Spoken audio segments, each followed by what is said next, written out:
What is up, YouTube? Kazmos Prime back at you with yet another video, and this time it's of another WWE predictions video. The last one I did of one of these was clear back in September when I predicted Clash of Champions.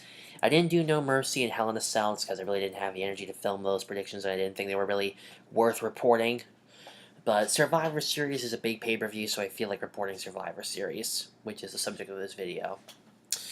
Now, as of the recording of this video, 6 matches have been announced for the event. I don't know if they'll be making any more matches, but between now and Sunday, 6 matches have been announced.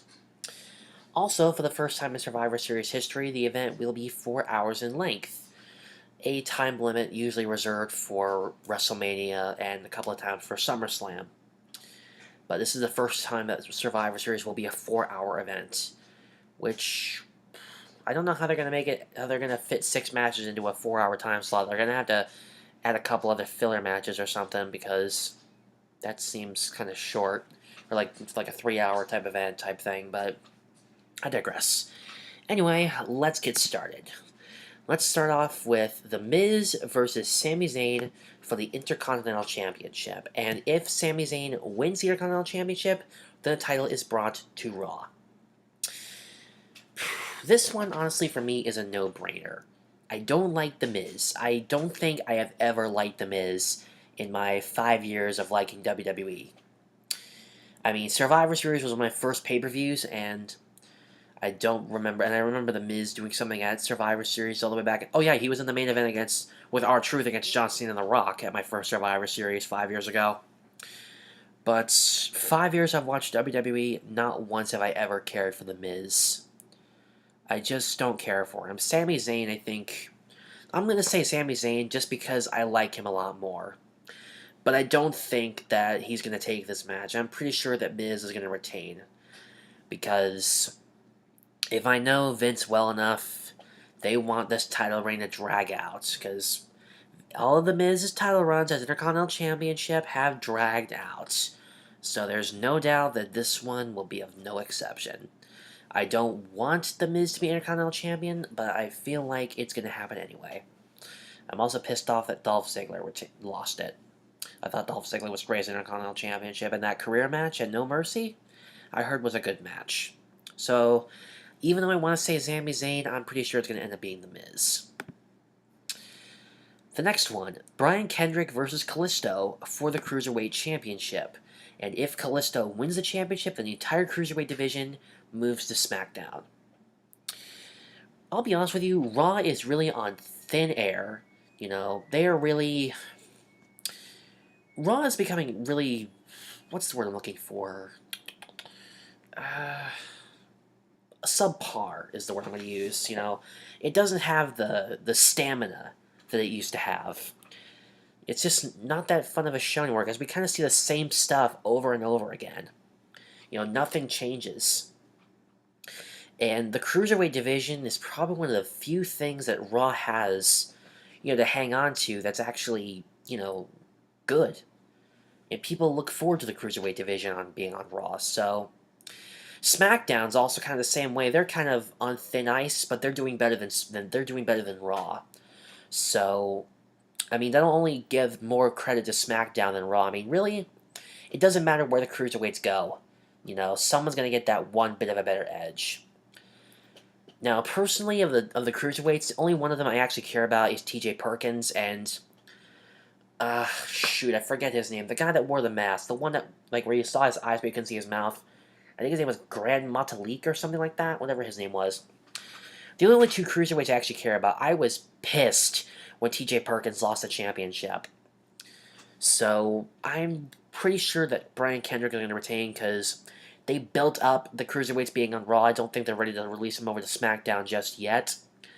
But Josh, my friend of his, just made his predictions a few earlier today, and he also said that he thinks Kalisto would be great in the Cruiserweight division. I would agree. I mean, Sin Cara is in the Cruiserweight division, so there is a possibility that in a future draft, the two could be reunited, and if they ever introduce a tag team championship in the Cruiserweights, they could reinstate the Lucha Dragons. So, I want to say Kalisto for this match, but I'm pretty sure Brian Kendrick is going to retain. But that's just me. Now for the first of 3 5-on-5 tag team matches. Well, actually, this one is the tag team match of tag teams. Tag team match of tag teams.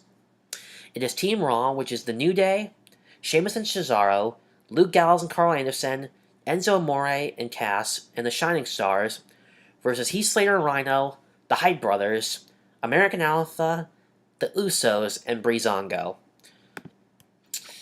Honestly, you know, this one's a tough one to call because SmackDown has the stamina heading into this event. I mean, they're kind of the favorite to win, but I really don't care for SmackDown tag teams.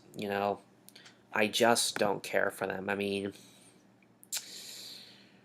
maybe the Usos, since they turned heel a few months back, but I've just the tag teams that are on SmackDown, I just never cared for. I never cared for the Hype Brothers in NXT. I never cared for Zack Ryder or Tyler Breeze. I never liked Heath Slater ever in the beginning. Never liked him. Never did. And the only tag team for Raw that I actually care about, even in the slightest, is Enzo and Cass. I don't care for... I think the combination of Sheamus and Cesaro is weird. I think the Shining Stars, Primo and Epico, have been enough. They need to just leave WWE. And I think you all know by now that I hate the New Day. I cannot stand the New Day. So, I'm going to say Team Raw just because of Enzo and Cass. No one else. Enzo and Cass are the only tag team in WWE right now that I actually care about. So it's for that reason alone I'm going with Team Raw. The next one, the women's division 5-on-5 match, which is Team Raw, Charlotte, Bayley, Nia Jax, Alicia Fox, and Sasha Banks versus Team SmackDown, which is Nikki Bella, Becky Lynch, Alexa Bliss, Carmella, and Naomi. Again, I don't care for any of the women on SmackDown except for Nikki and Alexa Bliss. They're the only 2 women on the SmackDown women's roster that I actually care about. I mean, with Paige possibly being gone from WWE because of what's going on with Alberto Del Rio, and Emma currently overcoming a change of image, which I think is going to be terrible. I liked old Emma better. I once again have to give it to Team Raw because I like Sasha Banks and I like Bayley. I don't care that much for Nia Jax. I think she's kind of like a female Ryback. She's tough and she likes winning, but she has no story to her, which is awful. They just throw anyone they want to her, and she beats them. And I feel like Alicia Fox has always been subpar in WWE. Like, I feel like she's never, ever gotten recognition. I mean, has there ever been Alicia Fox merchandise in the last 5 years? Ever? I feel like Alicia Fox gets no love. And of course, and I've made this obvious over the years, I'm pretty sure I don't need to make it any clearer, but I don't like Charlotte. I never have liked Charlotte. I mean, she's a witch with a B. Need I say more? So, just for the reason that Team Raw has Sasha Banks and Bayley, I'm going to go with Raw. Next up, now this is the one I'm looking forward to. The 5-on-5 for the men for Raw and SmackDown. Team Raw, which is Kevin Owens, Chris Jericho, Seth Rollins, Roman Reigns, and Braun Strowman, against Team SmackDown, which is AJ Styles, Dean Ambrose, Bray Wyatt. Wait, hang on. AJ Styles, Dean Ambrose, Bray Wyatt, Randy Orton, and Shane McMahon in a 5-on-5 traditional elimination tag team match. Now, this one is a tough one to call because there are people on both sides that I like. I mean, Raw, let me just look over the list here. Raw's got Seth Rollins and Kevin Owens. Dean Ambrose, Randy Orton, and actually, SmackDown's got the majority of people I like because I like AJ Styles. I used to like Randy Orton. And I think Shane McMahon, his match at WrestleMania with The Undertaker, was awesome. I thought that was like one of the matches of the night, so I'm really looking forward to seeing Shane McMahon in action again. But SmackDown honestly has more people that I actually, cared for, I think I lean more toward, I think of the two champions, I think of the two of them, I'm kind of in between the two, but, you know, I think I've been much more respecting of AJ Styles in his run in WWE. I think I cheered for him more than I've cheered for Kevin Owens, because I think Kevin Owens has always been a heel since he joined WWE last year. AJ Styles, he's got the stamina, and I see why people like him, and I see why he's leading Team Smackdown. But, you know, he's someone I support. Dean Ambrose, I've always liked. He's always been one of my favorite members of the Shield. He may be the odd man out, but I like him. Bray Wyatt, I've been kind of indifferent about. And Randy Orton, I used to like back in the day. There was back when I was first starting in WWE, like back in like years like 2011 and 2013 were years when I really was big on Randy Orton. Nowadays, I feel like he's kind of stooping down a bit. And like I said, I'm really excited to see Shane McMahon in action again. It was supposed to be Baron Corbin, but he suffered a legitimate leg injury, which forced him to be removed, and Daniel Bryan suggested Shane McMahon take his place. So, honestly, I've been rattling around between Raw and SmackDown for weeks since the rosters have been finalized. I don't know whose side I want to take, because for Raw, I like Kevin Owens a little bit, I like Seth Rollins a little bit. I don't care that much about Roman Reigns anymore. Chris Jericho, I never really liked, and I don't care for Braun Strowman. I mean, of the 5 people who are on Team Raw, I only care for 2 of them. That's it. Just Kevin Owens and Seth Rollins. So, it's a tough one to call. I mean, I just 6 in one, half dozen in the other. I'm probably going to say Raw just because I watch Raw more often than SmackDown. But it's really a tough one for me to decide. I mean, I've been all over the place with making my decisions for the last few weeks. In fact, this one guy, this one website I go to, Copy Wrestling Wallpapers, he made wallpapers for iPhone of Raw and SmackDown, and I've been speculating which one I'm going to make as my wallpaper on the day of Survivor Series. So, again, I'm going to say Raw just because I watch Raw a lot more, but I'm still not sure. And then, of course, the main event, Brock Lesnar versus Goldberg. My first real complaint about this match is where it's being held. Why would they have this match at Survivor Series? Don't you think it would make a lot more sense to have this thing finish where it started? And by that I mean have it at WrestleMania. I mean, I just got my tickets this morning. I'm going to WrestleMania. At least I think I got my tickets. I'm not sure. But this would make a lot more sense if this match was being held at WrestleMania. I mean, the build-up would be much better. Like, it would just make more sense if this match was taking place at WrestleMania. I've been praying since day 1 of Goldberg announcing he'll face Brock Lesnar one more time. I've been praying that they'll say this match will take place at WrestleMania. But unfortunately, they're having it at Survivor Series. Not that there's anything wrong with that. Seinfeld quote. But, you know, I just feel like this match would be better off if it was held at WrestleMania. Like I said, finish it where it started. And honestly, people have been saying different things about this matchup. I got one of my coworkers saying that Brock is going to destroy Goldberg.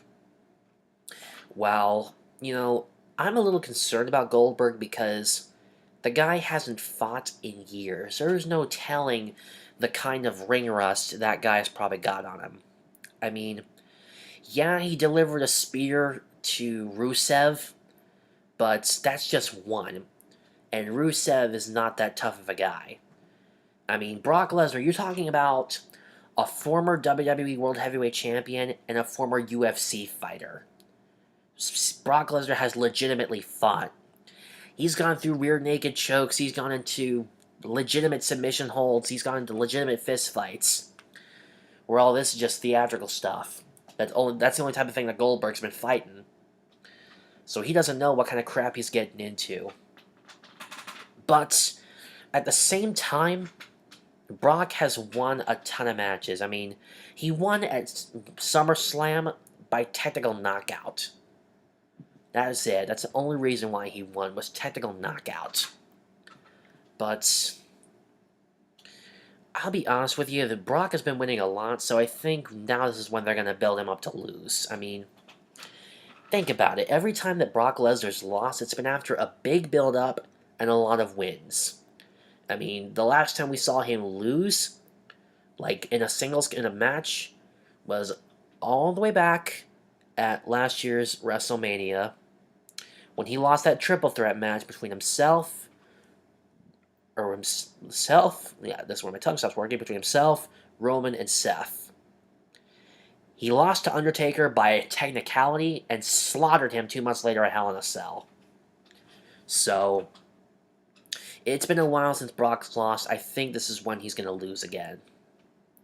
So, I'm just going to say Goldberg, just because of that reason alone, that I think he's going to slaughter him. Or that they're ready for him to lose again.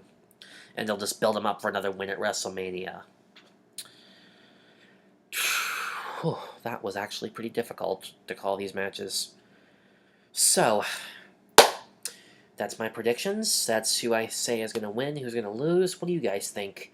Let me know in the comments below. I guess that's about it. Later, guys. I am out of here.